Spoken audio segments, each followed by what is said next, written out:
อยู่บ้านพักมื้อนี้หากะได้มีโอกาสได้มาส่งเครื่องให้ลูกค้า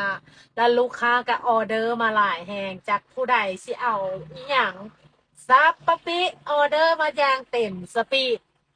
แม่ค้าก็เลยต้องได้อยากแยกร่างในน้องมื้อนี้เนาะแต่ก็เฮ็ดบ่ได้ก็เลยได้จำเป็นพยายามมาหาลูกค้าและอยากให้มันแล้วไวแต่มันก็บาง บางห้านมันก็แล้วไวบางห้านมันก็แล้วช้ามันขึ้นกับว่าเราออเดอร์ของลูกค้าน้อยหรือหลายถ้าน้อยก็ไวถ้าหลายก็อยากช้าแน่เพราะว่าแม่ค้าเฮ็ดเวียกคนเดียวจะให้มันเร่งปึ๊บปั๊บปึ๊บปั๊บหลายก็บ่ได้เนาะผู้หญิงแน่คอยเฮ็ดคอยไปตามความสามารถของเฮานี่แหละทุกคนเนาะบ่เฮ็ดก็บ่มีเงินบ่มีรายได้เข้ากระเป๋าเลยเนาะ อดเอาจ้า มีงานให้สู้ใครคนบ่มีงานให้เฮ็ดจ้ะเตือนสติตัวเองนี่แหละ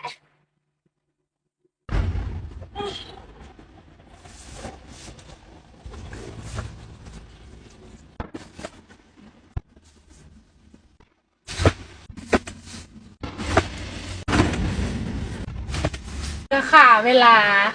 ถ่าลูกค้ามาห้านแม่ค้าก็จะเอาเครื่องลงไว้เพื่อว่าเวลาลูกค้ามาไขประตูแม่ค้าก็จะได้เอาเครื่องเข้าไปเลยเนาะประมาณนั้นจ้ะจะได้มีเวลาคอยเฮ็ดคอยไปแน่เนาะบ่กดดันตัวเองแต่ว่ามื้อนี้ก็ คือว่าค่อนข้างยากกดดันตัวเองแน่เพราะว่าพอได้เลาะหลายมือแม่ค้าก็อยากให้มันไปหาลูกค้าหลายๆคนให้มันได้เพราะว่าบางคนก็คองเอาเครื่องกับแม่ค้าบางคนก็บ่ได้ไปตลาดเพราะว่ามื้อนี้มันผิดแน่เขาเจ้าก็คองเอานำเฮาเพราะว่าบางคนอาจจะบ่ได้มีเงินไขสะดวก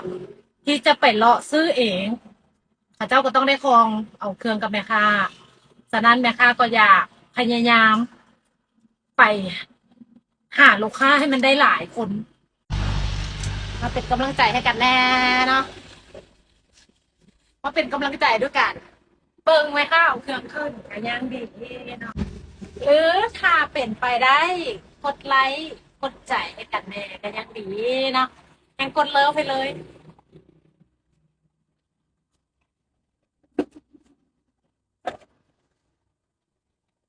ยังหน่อยแม่ค้ากะจะได้ฮู้ว่า